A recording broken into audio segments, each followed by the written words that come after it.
믿음의 고백을 하나님께 드림으로 말씀 앞에 나가도록 하겠습니다. 하나님 나를 사랑하신다. 하나님은 내 인생의 크고 비밀한 계획 가지고 계신다. 하나님은 오늘도 나와 동행하셔서 그 계획 이루어 주신다. 아멘. 그렇게 될 줄 믿습니다. 아멘. 기독교의 진리를 설명하는 출발점에 서 있는 단어가 있다면 바로 죄라고 하는 단어일 것입니다. 만약 죄라고 하는 단어가 사라져버리면 기독교의 진리도 존재 가치를 잃는다 해도 과언은 아닐 것입니다. 한번 생각해 보시기 바랍니다. 왜 우리가 예수님을 믿습니까? 혹시 예수님 믿으면 복을 받고 예수님 믿으면 행복하고 예수님 믿으면 성공할 수 있기 때문입니까? 물론 예수를 믿는 이유 중에 이런 것들이 전혀 없다라고 말할 수는 없을 것입니다. 그러나 곰곰이 생각해 보면 이런 것들이 꼭 우리가 예수를 믿어야만 하는 본질적인 이유라고 말하기에는 부족함이 있는 것이 사실입니다. 그도 그럴 것이 우리 주변을 둘러보면 예수님 믿지 않음에도 불구하고 우리보다 행복해 보이고 우리보다 성공한 것 같고 우리보다 더 많은 것을 받고 있는 사람들이 분명히 존재하기 때문입니다. 우리가 예수님 안에서 만약 이런 것들을 원한다면 이미 예수님 바깥에서 그런 것들을 얻은 사람들은 예수님을 믿어야 될 이유가 존재하지 않을 것입니다. 하나님께서 세상을 사랑하셔서 예수님을 주셨던 가장 근본적인 이유는 세상이 예수님 바깥에서는 절대로 얻을 수 없는 것이 예수님 안에 있기 때문일 거라고 저는 믿습니다. 바로 그런 이유 때문에 베드로는 예수 그리스도를 증거하는 것을 반대하는 유대 종교 지도자를 향하여서 그럼에도 불구하고 예수님을 전해야 되는 이유를 이렇게 말했었습니다. 천하 인간의 구원을 얻을 만한 다른 이름을 우리에게 주신 적이 없기 때문이라 그렇게 선언했던 것입니다. 그러니까 우리가 예수님을 믿어야 되는 많은 이유 중에 가장 단연 제1번의 원인이 있다면 오직 구원 때문에 우린 예수님을 믿습니다. 그렇다면 구원은 무엇입니까? 이 구원에 대한 문자적인 뜻은 구출되다라는 뜻입니다. 제가 앞에서 죄라고 하는 단어가 기독교를 설명하는 가장 중요한 단어라고 말씀드린 이유가 바로 여기에 있습니다. 성경은 인류가 인식을 하고 있지 않든 간에 사람은 죄인이며 사람은 죄인이기 때문에 영적으로 죄의 종이 되어 있다라고 선언하고 있기 때문입니다. 그리고 사람이 죄인이라는 사실을 가장 구체적으로 보여주는 증거가 있다면 사람이 죽는다는 현실입니다. 성경 인류 역사에 죄가 들어오면서 함께 들어온 단어가 죽음이라고 그렇게 기록하고 있기 때문입니다. 영적인 관점에서 사람은 하나님의 다스림 안에서 태어났습니다. 그리고 이때까지 사람에게 죽음은 존재하지 않았습니다. 그런데 사람이 하나님의 다스림을 거절을 하면서 죄가 들어왔고 죄가 들어오면서 사람은 사단의 다스림 안으로 들어가게 되고 사단의 다스림 안에 있기 때문에 사단의 영역인 죽음으로 우리의 인생이 마무리가 되는 것으로 되어 있는 것입니다. 그런 점에서 성경적 관점에서 죽음은 저와 여러분들이 하나님으로부터 분리되어 있다는 영적인 사실을 보여주는 가장 구체적인 사실이라고 이해하면 좋을 것 같습니다. 적어도 하나님의 생명이시기에 그분에게 붙어있고 그분의 다스림을 받는 자에게 죽음은 존재할 수 없을 것이기 때문입니다. 구원은 인간의 이 두 가지 치명적인 절망의 상태로부터 출발을 합니다. 첫째, 사람은 하나님 다스림 안에 있는 것이 아니라 사단의 다스림 안에 있는 종의 상태이며, 둘째, 사람은 사단의 권세 안에서 죽음을 향하여 가고 있다. 그리고 하나님께서 예수 그리스도 안에서 이루신 구원은 이 두 가지 인류의 절망에 대한 문제가 해결되었음에 대한 선언이라고 이해해야 할 것입니다. 하나님은 마치 종으로 잡혀가서 노예 생활을 하고 있는 자들을 위해서 돈을 지불하고 종살이에서 자유를 선언하듯 예수님을 십자가에 죽게 하심으로 우리의 모든 죄값을 치르셨다 선언하셨습니다. 그리고 예수님으로 하여금 죽음에서 부활하게 하심으로 더 이상 그리스도 안에 있는 자들이 죄의 다스림 안에 있지 않다는 것을 보여주셨습니다.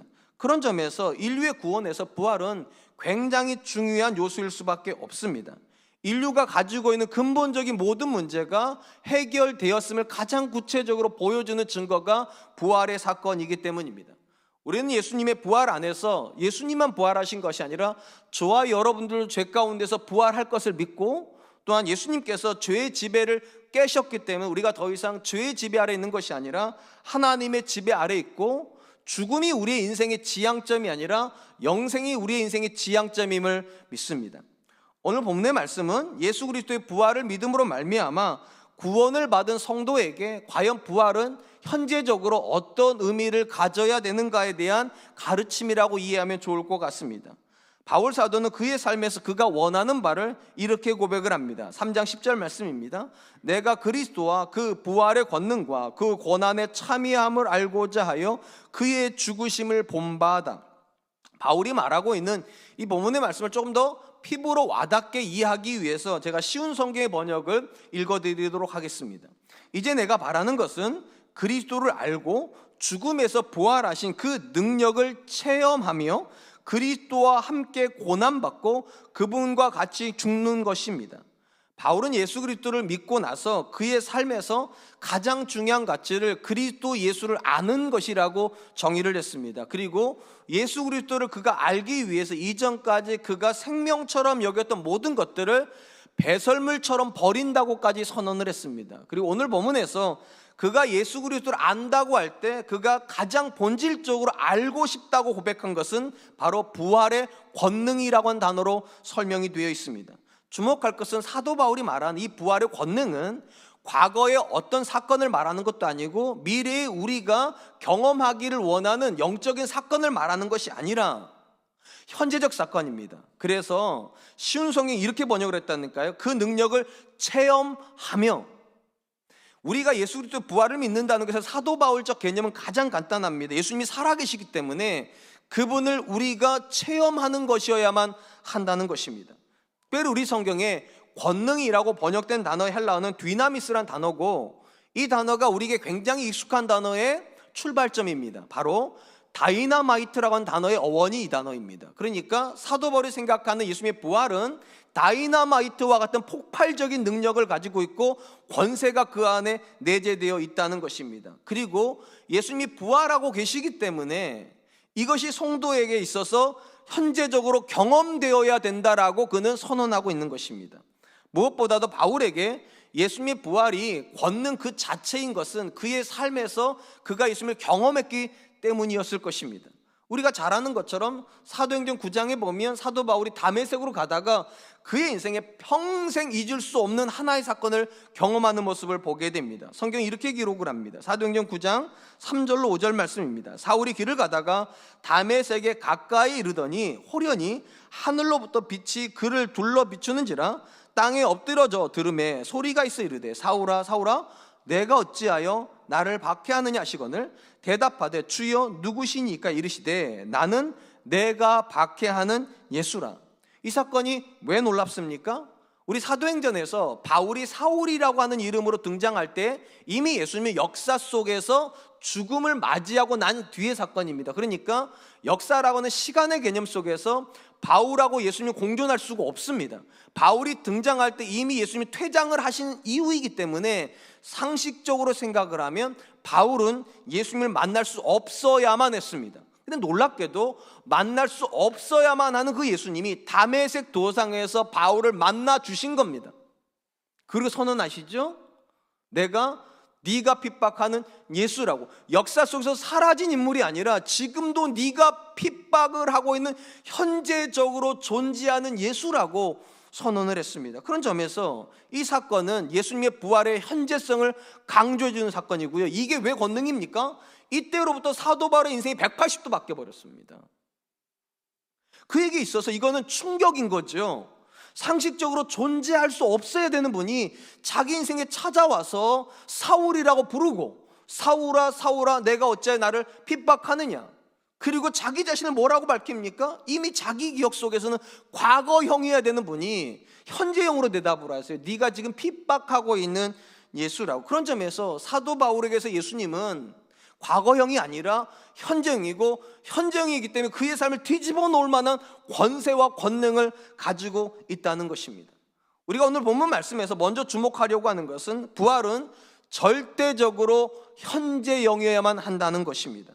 물론 우리는 성경이 가르치는 대로 예수님께서 과거에 AD 33년에 부활하셨다는 역사적인 사실을 믿습니다. 또한 어느 때일지는 모르겠지만 예수님께서 이 땅에 오실 때 우리는 예수님과 같이 육체적으로 부활할 것도 믿습니다. 그러나 오늘 본문에서 사도 바울이 강조하고 있는 부활은 과거 미래가 핵심 있는 것이 아니라 지금의 시간이라는 것, 체험하는 분이시라고. 그분이 살아계시기 때문에 반드시 성도는 체험해야 되고, 이것이 체험이 될 때에 신앙은 흐지부지 되는 것이 아니라 다이나마이트와 같은 강력한 힘을 가지게 된다는 것입니다. 그러하기에 사도 바울은 그의 인생에서 이미 경험한 예수를 지금 자기 삶에서 다시 한번 경험하기 위해서 부활의 권능을 알고자 한다고, 부활의 권능을 체험하고자 한다라고 그렇게 선언하고 있는 것입니다. 그렇다면 궁금한 건 이겁니다. 사도 바울의 인생에서는 예수님이 찾아와서 사울아 사울아 불렀잖아요. 그럼 제가 여러분 물어보겠습니다. 여러분 인생에도 예수님이 찾아오셨죠? 그리고 원준아 원준아 라고 부르셨겠지요? 얼마나 좋겠어요. 그러면 꿈에도 안 나타나시던데요. 그럼 도대체 우리는 어떻게 예수님의 부활의 현재성, 예수님께서 나를 아시고 그분이 오늘도 내 삶에서 일하고 계시다라고 하는 이 현재적 고백을 권능으로 경험할 수 있는가의 문제일 것입니다. 이 부분에서 굉장히 중요한 내용 하나가 요한복음에 기록이 되어 있습니다.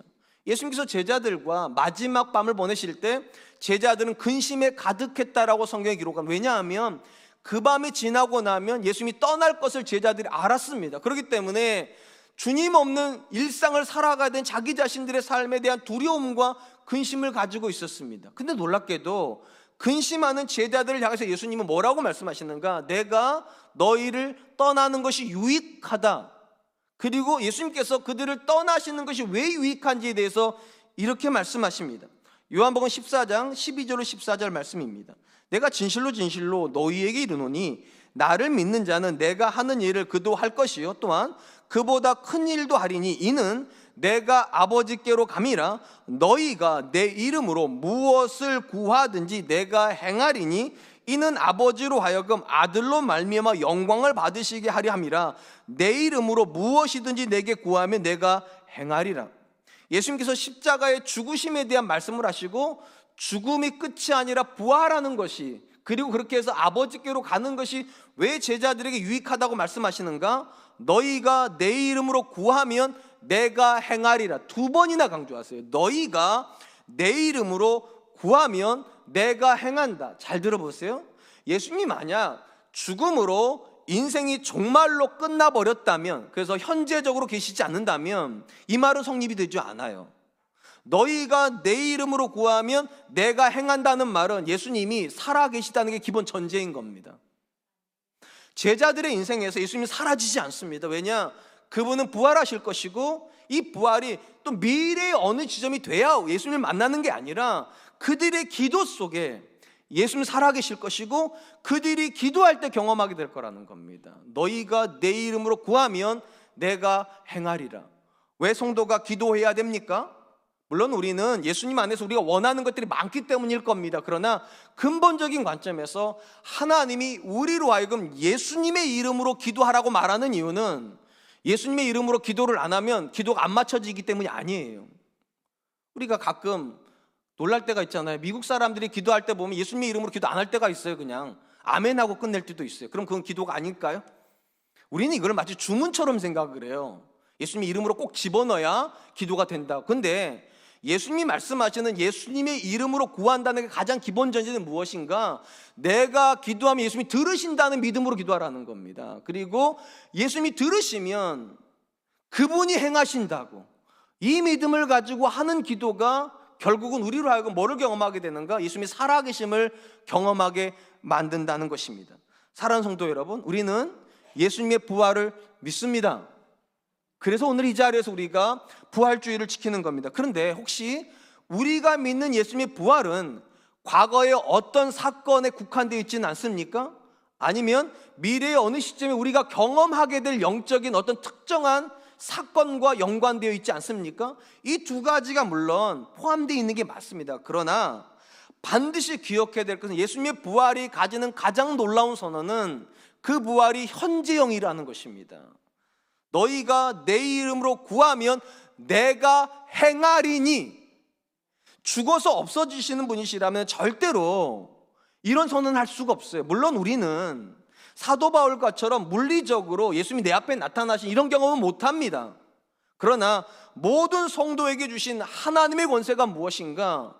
예수님의 이름으로 기도를 함으로 예수님이 우리 인생에서 일하시는 걸 우리로 경험하게 하신다는 거예요. 그러므로 부활을 믿으신다면 기도해야 될 줄로 믿습니다. 왜냐하면 죽음과 부활을 앞에다 두고 계신 예수님께서 제자들에게 주신 가장 강력한 확신은 무엇인가? 너희가 내 이름으로 구하면 내가 행한다. 기도 속에서 우리는 경험하는 겁니다. 예수님이 지금도 살아계시는구나. 예수님이 나를 아시는구나. 예수님이 내 모든 형편을 붙잡고 계시는구나. 이 부활의 고백이 우리로 하여금 기도의 자리로 불러올 수 있기를 주님의 이름으로 축복합니다. 한편 바울 사도는 그가 예수 그리스도의 부활의 능력을 체험하기 위해서 그가 살고자 하는 삶의 고백이 있다라고 이렇게 선언을 합니다. 10절 하반절부터 11절입니다. 그의 죽으심을 본받아 어떻게 해서든지 죽은 자 가운데서 부활에 이르려 하노니, 사도 바울의 신앙의 가장 중요한 고백이 무엇인가? 그의 삶에서 예수님의 살아계심을 경험하는 것이었습니다. 그리고 이 살아계심을 경험하기 위해서 그가 하는 선언이 무엇인가?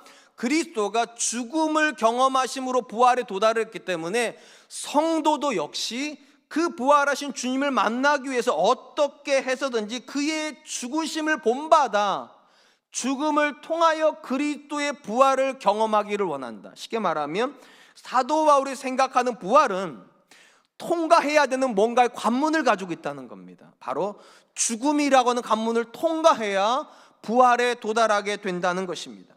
지금 우리가 보고 있는 이 빌립보서야말로 이런 바울의 고백에 가장 적합한 서신일 겁니다. 이 자리에 계신 분들은 이미 알고 계시는 대로 빌립보서는 사도 바울이 감옥에서 쓴 4개의 서신 중에 한 서신입니다. 그래서 우리는 이걸 옥중서신이라고 부릅니다. 상식적으로 생각을 해보면 감옥이라고 하는 공간은 우리로 하여금 절망하게 만드는 공간이고 원망하고 불평이 가득한 공간으로 만들기에 적합한 곳입니다. 그런데 놀랍게도 이 빌립보서 안에서 가장 사도 바울이 많이 쓰고 있는 단어는 기쁨이라고 하는 단어입니다. 무려 16번이나 쓰고 있습니다. 우리는 언제 기뻐합니까? 리조트에 가 있을 때요. 그잖아요. 앞에 대양이 쫙 펼쳐 있고 그 앞에서 커피 한 잔 딱 할 때 이렇게 느끼잖아요. 이 맛이야. 그리고 기뻐한다. 뭐 이렇게 쓰잖아요. 근데 사도 바울이 지금 리조트에서 다리 딱 꼬고 브런치를 먹으면서 빌립보 성도들한테 너희도 이렇게 살아. 인생이 그렇게 뭐 대단하지 않아. 커피 한 잔의 여유만 즐길 수만 있어도 인생은 행복한 거. 뭐 그렇게 썼다면 여기에 부활의 권능은 들어갈 수가 없어요. 근데 도무지 기뻐할 수 없는 감옥의 자리에서 그가 기쁨을 이야기를 합니다. 왜 그렇습니까? 그의 삶에 그리스도의 부활이 역사하고 있기 때문이에요. 가장 중요한 고백이 이 고백입니다. 빌립보서 1장 21절 이는 내게 사는 것이 그리스도니 죽는 것도 유익함이니라. 왜 죽는 게 유익할까요? 사도 바울이 죽음을 각오하고 복음을 전하면서 감옥에 들어갔더니 놀랍게도 그 자리에서 부활하신 주님을 현재적으로 만나더라는 겁니다. 그리고 부활하신 주님이 현재적으로 내 인생에 동참하시는 순간부터 감옥은 더 이상 감옥이 아닌 겁니다. 왜냐하면 환경이 우리를 절망시키는 게 아니에요. 우리가 그리스도 안에 없기 때문에 그 그리스도 바깥에 있다는 이 사실이 우리를 절망케 만드는 거고, 우리가 그리스도 안에 들어가서 그리스도와 함께 고난에 동참하면 놀라운 경험을 하게 된다는 겁니다. 이는 내 안에 사는 것은 그리스도라고. 사도 바울이 했던 고백 중에 가장 위대한 고백, 가장 근사한 고백이 무엇입니까? 내 안에 그리스도가 사신다는 거예요. 현재적으로. 왜 그렇게 되었냐는 거예요. 바울의 고백은 하나입니다. 자기가 그리스도의 고난에 참여함으로 그리스도의 부활을 경험하기를 원했기 때문이라는 거예요. 고난이 없는 복음은 없습니다. 고난이 없는 부활도 없습니다. 마태복음 16장에 보면 예수님께서 제자들에게 처음으로 고난과 죽음 그리고 부활에 대해서 말씀하시는 장면이 나옵니다. 이때 베드로 사도가 뭐라고 예수님께 항변을 합니까? 주여 그리하지 마옵소서. 이 일이 결코 주께 미치지 아니하리이다. 제가 방금 항변했다고 표현을 했습니다. 이 항변하다는 말의 문자적인 뜻은 비난하다, 비판하다는 뜻을 가지고 있습니다. 아니, 베드로가 왜 예수님을 향해서 그렇게 강하게 비판을 합니까? 예수님이 하시는 말씀이 너무 무책임해 보였기 때문일 겁니다. 제자들은 지난 3년 동안 딱 하나의 소망을 가지고 쫓아다녔어요. 예수님이 이스라엘 왕이 되면 오른쪽에 앉을 것인가 왼쪽에 앉을 것인가 서열은 몇 번, 이것만 정해진다 생각. 이것. 우리는 앉는 건 정해져 있다. 다 영광을 받는데 누가 더 높으냐, 누가 더 낮으냐만 정해지면 된다고. 그걸 꿈에 부풀어 있었는데 예수님께서 이런 제자들의 기대감은 아예 생각도 안 한다는 듯이 어떻게 선언해봤다? 내가 죽는다 말한다는 거예요.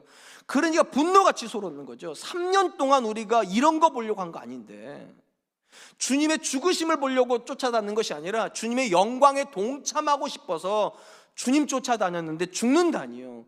그럴 수 없다고, 그렇게 내버려두지 않겠다고. 이때 예수님께서 굉장히 놀라운 선언하시죠. 사탄아 물러가라. 죽음이 없는 부활, 죽음이 없는 영광을 이야기하는 베드로를 향해서 사탄아 물러가라 말씀하신 다음에 제자들이 마땅히 살아야 되는 삶에 대해서 이렇게 말씀하십니다. 마태복음 16장 24절 25절. 이에 예수께서 제자들에게 이르시되 누구든지 나를 따라오려거든 자기를 부인하고 자기 십자가를 지고 나를 따를 것이니라. 누구든지 제 목숨을 구원하고자 하면 잃을 것이요. 중요한 표현이 나옵니다. 누구든지 나를 위하여 제 목숨을 잃으면 찾으리라. 예수님이 이렇게 말씀하세요. 예수를 믿는다는 것은 예수님을 따라간다는 것이고, 예수님을 따라간다는 것은 십자가를 지는 거라고. 그리고 예수님과 같이 고난에 동참하면서 그가 경험하는 게 뭐라고요? 누구든지 나를 위하여 제 목숨을 잃으면 찾으리라.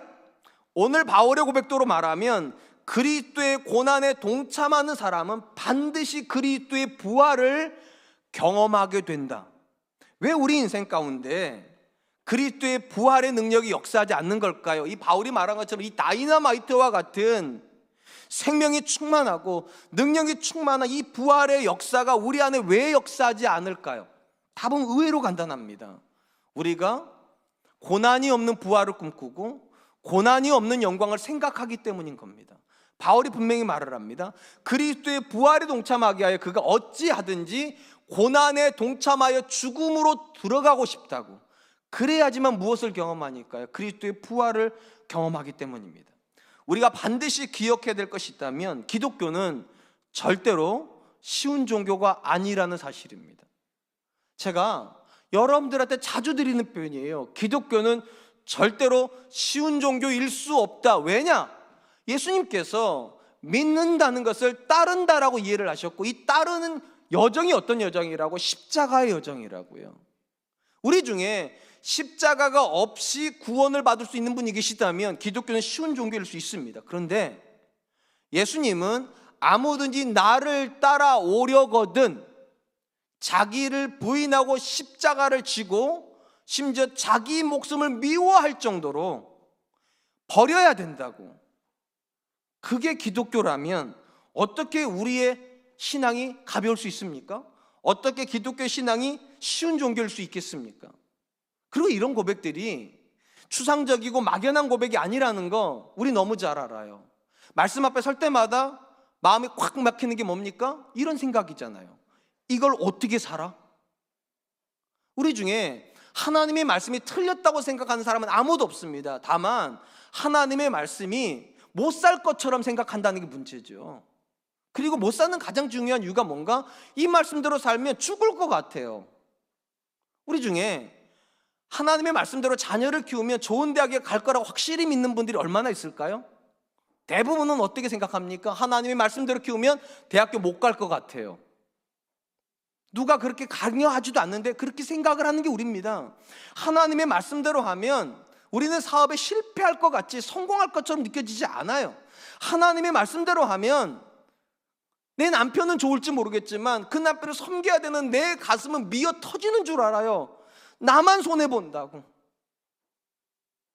그래서 우리는 하나님의 말씀을 듣고 은혜는 받지만 못 삽니다. 왜 못 삽니까? 실패할 것 같고 손해볼 것 같고 망할 것 같은 두려움이 있었어요. 그러다 보니까 부활의 권능이 역사할 틈이 없어요. 그리스도의 부활은 언제 역사합니까?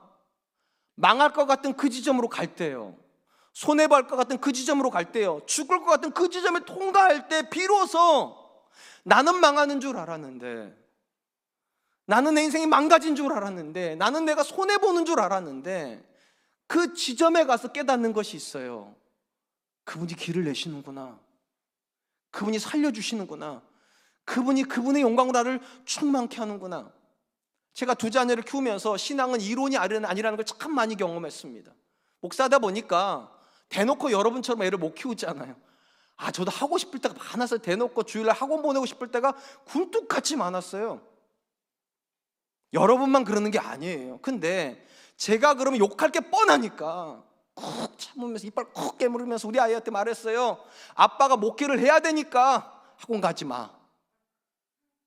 아빠가 목회를 해야 되니까 좋은 대학교 안 가도 괜찮으니까 예배 빼먹지 마. 그러면서도 속으로는 얼마나 쓰려는 줄 아세요? 거기 보내면 좋은 시험 얻을 수 있다고 말하니까 거기 가야 좋은 대학 갈 수 있다고 말해요. 저라고 좋은 대학교 안 보내고 싶을까요? 여러분 목사는 다 그렇죠, 그죠? 모든 걸 비우고 무소유하고 모든 것에 자족하고 그럼 얼마나 좋아요. 근데 저는 제 안에 욕심이 많아요, 진짜로요. 보여주고 싶어요, 여러분들한테요. 그러니까 우리 아이가 공부 잘했으면 좋겠고 좋은 대학교 갔으면 좋겠다는 게 굴뚝 같아요. 근데 그게 못해요, 말씀 때문에. 그러면서 마음이 무너질 때가 한두 번인 줄 아세요?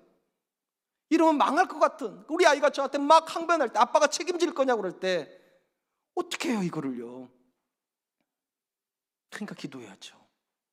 부활의 주님밖에 대답이 없으니까, 소망이 없으니까. 그러면서 경험하는 것이 있어요. 죽는 줄 알았는데 살리시고, 망하는 줄 알았는데 회복시키시고, 손해보는 줄 알았는데 그 길이 이득이 되게 하는, 사도 바울의 고백이 그거예요. 그리스도의 부활은 언제 역사냐는 거예요. 어찌하든지 그리스도의 고난에 동참하여 죽음으로 들어갈 때에 그리스도의 부활은 역사한다. 죽음이 없는 부활은 없습니다. 고난이 없는 부활은 절대로 없습니다. 사랑하는 성도 여러분, 기독교가 부활의 종교인 걸 믿으십니까? 그렇다면 반드시 믿으세요. 부활은 과정을 요구합니다. 어떤 과정이요? 죽음이라고 하는 과정이요. 고난이라고 하는 필수적인 요소가 들어가야 부활이 나오는 거지. 고난도 없는데, 죽음도 없는데 어떻게 부활이 나오겠습니까? 왜 성경이 하나님을 애통하는 자의 하나님이라고 말하고 마음이 상한 자의 아버지라고 말을 할까요? 기독교가 부활의 종교니까요. 부활로 지나가려면 어두운 골짜기를 지나가야 돼요. 눈물을 흘릴 수밖에 없고 가슴이 찢어질 수밖에 없고 인생의 절망을 눈물처럼 삼켜야 되는 그런 시점을 지나가야 되니까 기뻐하는 자의 하나님일 수 없고 성공하는 자의 하나님일 수 없는 거죠. 하나님은 애통하는 자의 하나님일 수밖에 없어요. 가슴이 찢어지는 자의 아버지일 수밖에 없어요. 우리가 정말로 부활의 능력을 믿는다면 예수님처럼 말씀 앞에서 무너지는 삶을 사세요. 그럴 수 있었으면 정말로 좋겠습니다. 알아요, 저도 이런 말하면 아멘 안 하실 거라는 거. 그런데 또 부활을 하면 또 아멘 하실 거잖아요, 그죠? 근데 이게 다른 말이 아니라니까요. 고난받는 사람이라야 부활에 아멘할 수 있고요, 복음 때문에 가슴이 찢어지는 사람이라야 그 가슴을 싸매주시는 부활의 권능을 경험할 수 있다면, 여러분 과정을 두려워하지 마세요. 고난받는 건 과정일 뿐입니다. 죽을 것 같은 건 과정일 뿐입니다. 손해보는 건 과정일 뿐이에요. 우리는 뭐를 믿느냐? 부활을 믿어요. 부활하시는 예수님이 미래에 그렇게 하신다고 말씀하시는 것이 아니라 오늘 우리의 삶에서 부활이 권능, 다이나마이트, 막혀있는 거 빵 뚫릴 때 쓰는 거잖아요. 모르셨어요? 여러분 장애물이 없다면 다이나마이트가 필요가 없어요. 장애물이 있으니까 다이나마이트가 필요한 거죠. 맞죠? 우리 인생에 장애물이 고난일 수 있습니다. 우리 인생의 장애물이 손해일 수 있습니다. 우리 인생의 장애물이 좌절일 수 있어요. 근데 받아들이세요. 그리고 믿으세요. 부활의 다이나마이트를 예수님께서 반드시 회복시키신다. 예수님께서 반드시 역전시키신다. 전 저와 여러분들이 그 사실을 현재적으로 믿을 수 있기를 축복합니다. 마지막으로 바울 사도는 그가 경험하고 있는 부활의 권능 때문에 그의 인생이 지향하고 있는 인생의 목표가 있다라고 고백을 합니다. 그게 12절로 14절입니다. 내가 이미 얻었다 함도 아니요 온전히 이루었다 함도 아니라 오직 내가 그리스도 예수께 잡힌 바 된 그것을 잡으려고 달려가노라. 형제들아 나는 아직 내가 잡은 줄로 여기지 아니하고 오직 한 일 즉 뒤에 있는 것은 잊어버리고 앞에 있는 것을 잡으려고 표대를 향하여 그리스도 예수 안에서 하나님이 위에서 부르신 부름의 상을 위하여 달려가노라.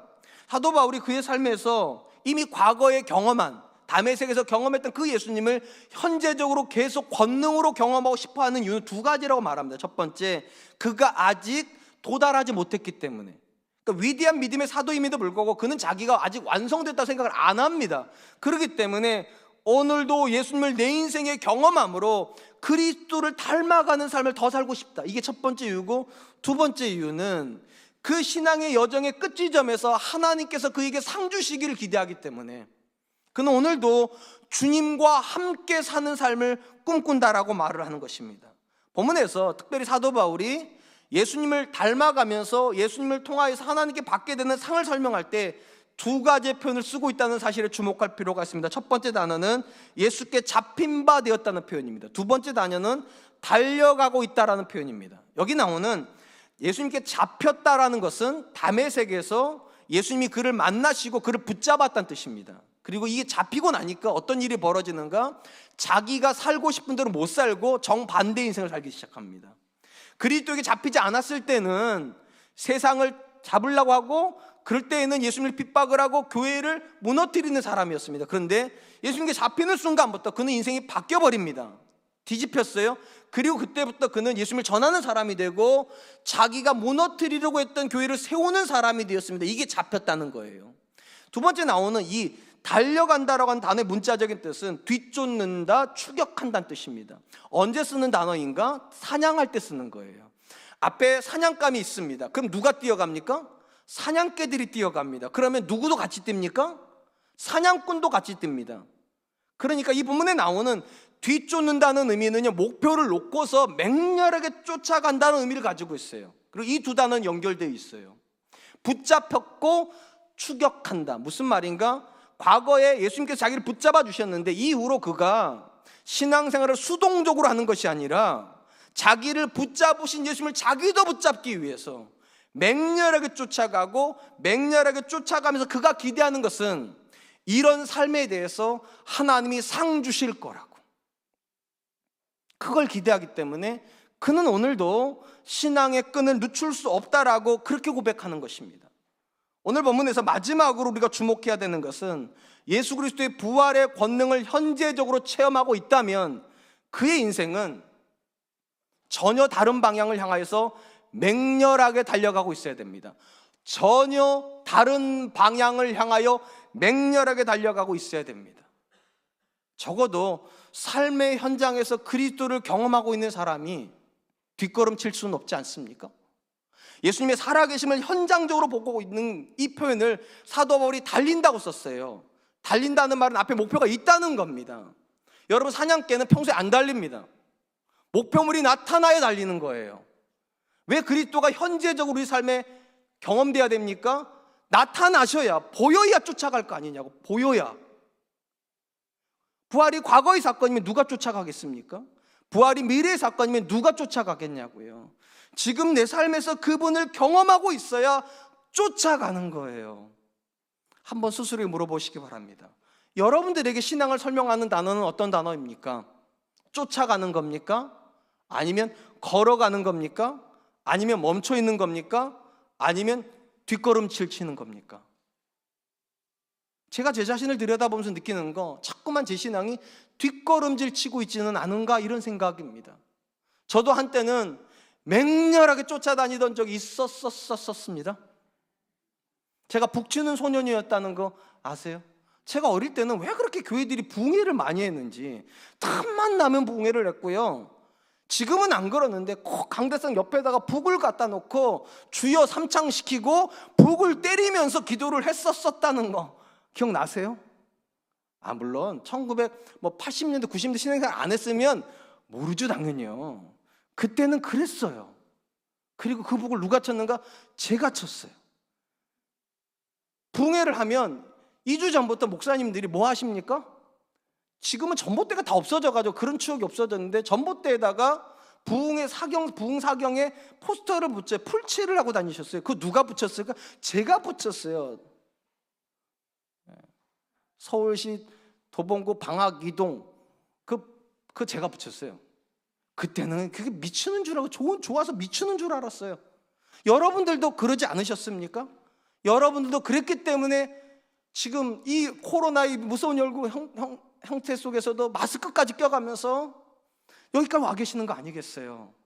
그러니까 제가 볼 때 여러분들은 뒷걸음질 치는 분들은 아닐 수 있어요. 그런데 추격하고 있냐고요. 맹렬하게 안 놓치려고 주님이 나를 붙잡아 주셨는데 나도 주님 붙잡으려고 맹렬하게 추격하고 있냐고요. 그리고 내가 세상에 주는 상을 받는 것이 아니라 하나님이 주는 상을 받고 싶다, 진짜로.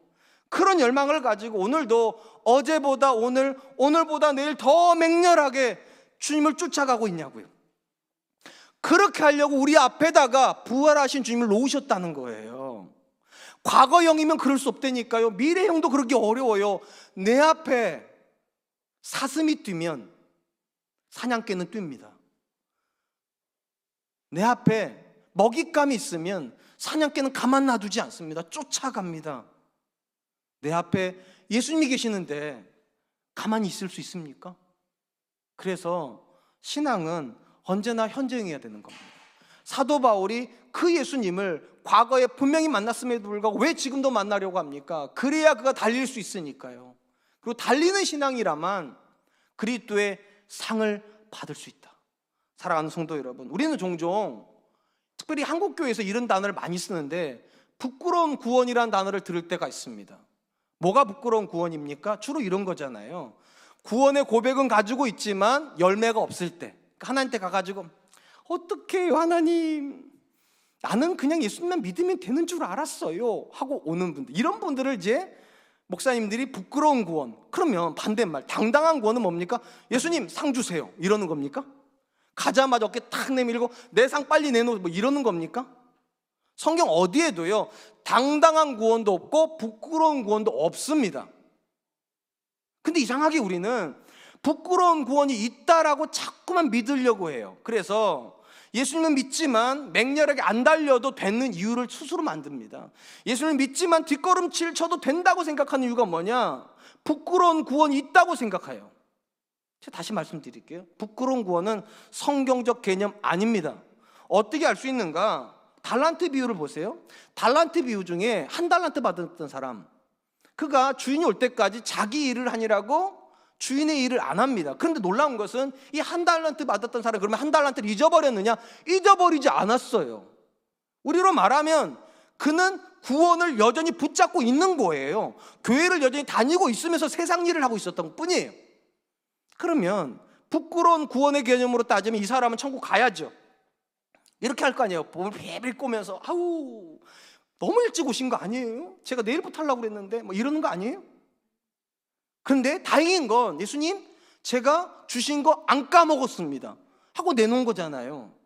그럼 예수님께서 아이고 이 염치도 없구나, 너 참 그래도 부끄럽지만 그래도 구원의 감격을 안 잊어버렸구나 하고 천국에 집어넣어 주시면 부끄러운 구원이 성립이 돼요. 근데 예수님 뭐라고 말씀하십니까? 악하고 게으른 종아. 그리고 나머지 종들한테 뭐라고 선언합니까? 바깥 어두움으로 내어 쫓아서 거기서 이를 갈며 슬퍼하게 하라고. 성경이 말하는 어떤 구원도요 빈손으로 가는 구원은 없습니다. 성경이 말하는 어떤 구원도 구원을 받았는데 뒷검지를 침치다가 나중에 천국에 가서 저는 예수님 믿습니다 이렇게 말할 수가 없다는 거. 왜냐? 우리가 믿는 예수님은 현재형이고요, 그분은 우리 앞에 계시는 거예요. 그리고 그분이 가는 길을 우리는 쫓아가는 걸 믿음이라고 부르고, 사도 바울은 그냥 쫓아가는 게 아니라 사냥개가 사냥감을 놓치지 않으려고 맹렬하게 추격하는 것을 신앙이라고 부르고 있다면 저와 여러분들에게도 신앙은 쫓아가는 거야 됩니다. 걸어가시지 마세요. 멈추지도 마세요. 아니 안타깝게도 과거에는 내가 이랬었었다고 말하지도 마세요. 신앙은 언제나 현재형, 쫓아가노라. 이제 말씀을 맺으려고 합니다. 우리는 하나님의 약속대로 예수님께서 이 땅에 오셔서 하나님이 말씀하신 대로 십자가에 죽으시고 예수님이 선언하신 대로 역사 속에서 그분이 부활하신 걸 믿습니다. 우리는 이런 예수를 역사적 예수라고 부릅니다. 그러나 성경이 말하는 부활은 역사적 예수를 믿는 것도 아니고요, 미래에 우리가 받게 될 육체적인 부활에 대한 고백도 아닙니다. 이 두 가지를 포함한 가장 중요한 고백은 그 예수님이 지금 내 인생에 살아 계셔야 된다는 겁니다. 그 예수님이 지금 살아 계시지 않으려면 뭐하러 부활을 하십니까? 사도 바울이 본문에서 강조하는 게 무엇입니까? 그 부활의 권능을 체험하기를 원한다. 저와 여러분들도 그 고백이 있었으면 좋겠어요. 부활을 체험하십시오. 그리고 우리에게 이 체험을 위해서 통로를 제공하신 것이 지금까지는 너희가 내 이름으로 아무것도 구하지 아니하였으나 구하라 받으리니. 왜 받습니까? 내가 행하겠다고요. 그러므로 부활을 경험하고 싶으시다면 기도하셔야 됩니다. 두 번째, 우리가 바라는 부활은 절대로 어떤 과정이 생략된 부활은 아닙니다. 어찌하든지 그리스도의 고난에 동참하여 그의 죽으심으로 말미암는 부활에 이르기를 원한다. 이게 바울의 고백이라니까요. 고난이 없는, 십자가가 없는 부활은 없습니다. 고난받는 자리에 주님은 함께 계시고 슬퍼하는 그 자에 하나님이 되어주신다면 오늘도 말씀 때문에 고난받기를 망설이는 분도 되시지 않았으면 좋겠어요. 마지막 세 번째, 부활하신 예수님을 경험한다는 것은 쫓아가는 것입니다. 흐지부지 사는데 우리가 예수님 경험하는 거 아니에요. 내 삶에서 그분을 잡으려고 하는 열정이요, 하나님이 주시는 구원에 하나님께 내 손에 있는 걸 드리면서 하나님, 내가 이렇게 살았습니다. 그렇게 살려면 오늘도 우리는 맹렬하게 달려야 될 줄로 믿습니다. 세상을 향해서 달려가는 사람들은 부지기수입니다. 하나님은 우리한테 그거 물어보지 않으세요. 주님을 향해서 달려가고 있냐고 묻는 거죠. 2021년 우리 사랑과 은혜교 성도님들에게 부활은 달려가는 출발 신호였으면 좋겠습니다. 이제 달려야 되겠다고, 이제 정말 달려야 되겠다고. 저는 사랑과 은혜교 성도님들이 그럴 수 있기를 주님의 이름으로 축원드리겠습니다. 이 시간 주신 말씀을 기억하면서 세 가지를 가지고 기도하도록 하겠습니다. 첫 번째, 하나님, 우리에게 부활은 과거형도 미래형도 아니라 현재이게 하여 주시고 이 부활을 현재적으로 경험하기 위해서 기도하는 사람 되게 해주십시오. 두 번째, 부활을 원한다면 그리스도의 말씀 때문에 당하는 고통, 심지어 죽을 것 같은 외로움들 감내하는 사람 되게 하여 주십시오. 마지막 세 번째, 그리스도의 부활에 동참하기 위하여서 오늘도 맹렬하게 추격해가는, 그리스도를 붙잡기 위해서 달려가는 그런 사람들 되게 해 주십시오. 우리 같이 한 번만 기도하겠습니다. 기도합니다.